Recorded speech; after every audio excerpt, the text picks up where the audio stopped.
Assalamualaikum, magandang gabi. Ito ang pasada alas 7 ng Bangsamoro Information Office. Maghahatid sa inyo ng balita at impormasyon sa Bangsamoro. Formal na nanumpa si Maguindanao del Norte Governor Honorable Abdurrauf Makakua bilang bagong interim chief minister ng Bangsamoro Autonomous Region in Muslim Mindanao.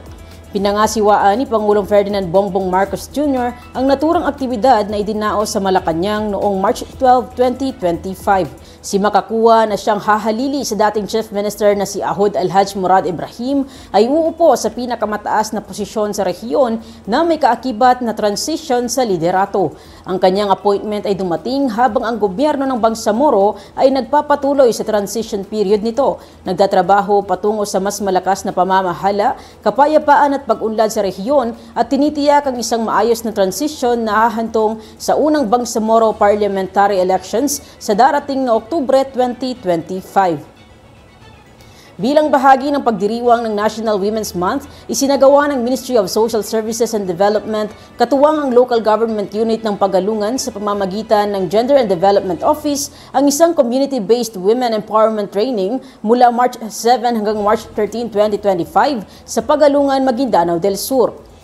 Aabot sa 65 kababaihan ang nakabenepisyo sa programang naglalayong palakasin ang kanilang papel sa pagpapaunlad ng komunidad. Saklaw ng pagsasanay ang mahahalagang paksa sa ilalim ng babae o Building Advocacy and Bridging Access for Empowerment Sessions, kabilang ang pagpapalakas ng tiwala sa sarili, gender sensitivity, karapatan ng kababaihan at mga kaugnay na batas, kalusugan ng ina at bata, sexual at reproductive health, sanitasyon at pangangalaga sa kalikasan, pamumuno at pakikilahok sa komunidad, kasanayan sa negosyo, numeracy at social communication skills. Matapos ang pagsasanay, tumanggap ang bawat kalahok ng welfare package mula sa MSSD BARM na naglalaman ng 25 kilo ng bigas, iba't ibang dilatang pagkain at instant coffee. Samantala, ipinasa ng LGU Pagalungan ang mga training modules sa mga barangay leader upang matiyak ang pagtuloy o patuloy na pagpapatupad ng programa sa mga lokal na komunidad. Patuloy na isinusulong ng MSSD ang gender equality at ang pagpapalakas ng kakayahan ng kababaihan sa Bangsamoro Region sa pamamagitan ng mga programang nagtataguyod ng kanilang partisipasyon sa pagdedesisyon at gawaing pangkabuhayan.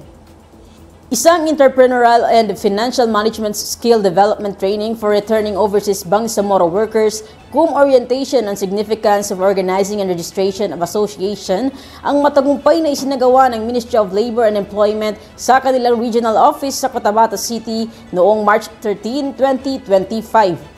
Tampok sa naturang aktibidad ng 23 na dating overseas Bangsamoro workers na naninirahan sa Cotabato City, Maguindanao del Norte at Lanao del Sur. Ang nasabing training ay kolaborasyon ng MOLE, Overseas Workers Welfare Bureau o OWWB, Bureau of Labor Relations and Standards o BLRS at Ministry of Trade, Investment and Tourism o MTIT. Ang unang batch ng mga trainees ay sumailalim sa isang produktibong simulation ng paggawa ng negosyo kabilang ang daily bookkeeping. Na-orient din sila tungkol sa mga pangunahing diskarte sa negosyo, pati na rin ang mga proseso at mga kinakailangan sa pag-aayos at pagrehistro ng kanilang asosasyon sa MOLE. Bilang pagsunod sa mandato ng pagbibigay ng napapanatiling kabuhayan sa loob ng rehiyon ng Bangsamoro para sa lahat ng mga miyembro ng labor sector, isang katulad na kapaki-pakinabang na programa ang isasagawa pa ng MOLE sa susunod na mga araw at sa huling linggo ng Marso.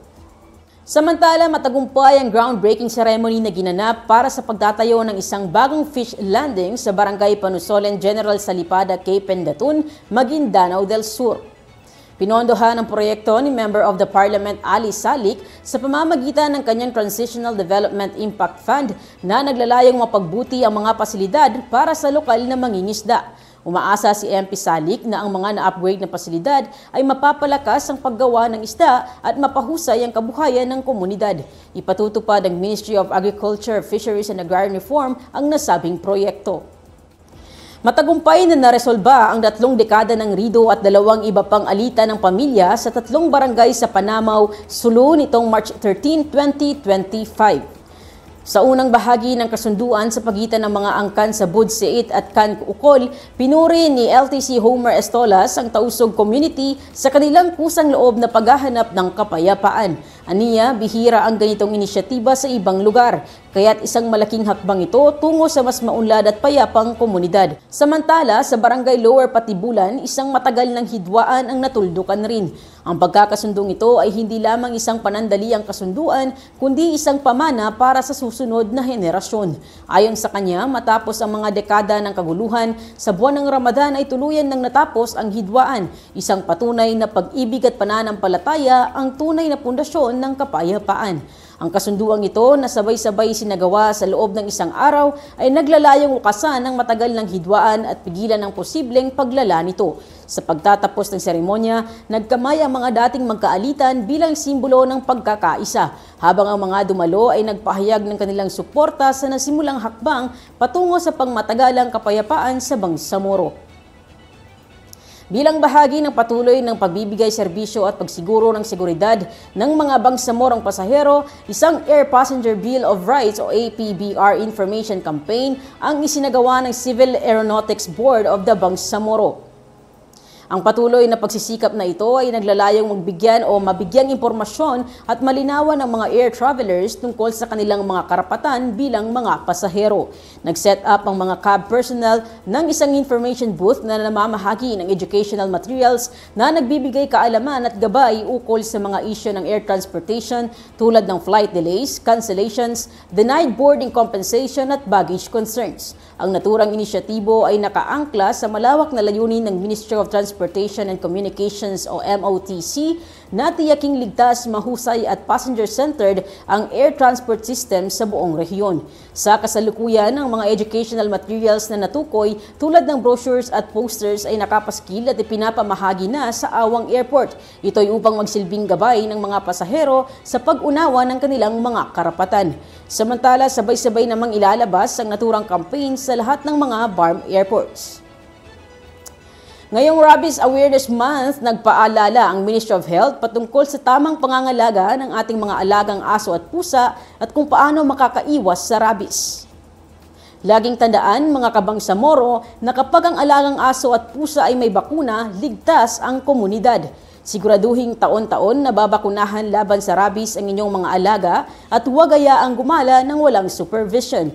Para naman sa iwas kagat tips, huwag basta lumapit o manggulo ng hindi kilalang aso at pusa at turuan ng mga bata na huwag mang-asar o kulitin ang mga alaga. Kung sakali namang nakagat o nakalmot, hugasan agad ang sugat gamit ang sabon at umaagos na tubig sa loob ng 10 hanggang 15 minuto. Magpatingin din agad sa health center para sa tamang lunas at bakuna. Iscan din ang QR code para sa listahan ng mga animal bite at treatment centers. Tandaan na sa tamang pag-iingat, bakuna at mabilis na aksyon, protektado ang buong pamilya laban sa rabies.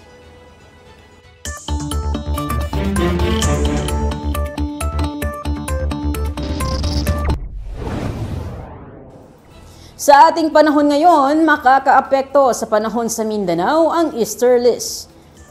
Ayon sa Pag-asa, asahan ng mga pag-ulan na may kasamang pagkidlat at pagkulog. Kaya't pinag-iingat po ang mga nasa low-lying areas sa posibleng flash flood at sa mga nakatira malapit sa bundok naman dahil sa banta ng landslides. Manatiling nakaantabay sa mga paalala ng Pag-asa at BARM Ready sa ating panahon ngayon.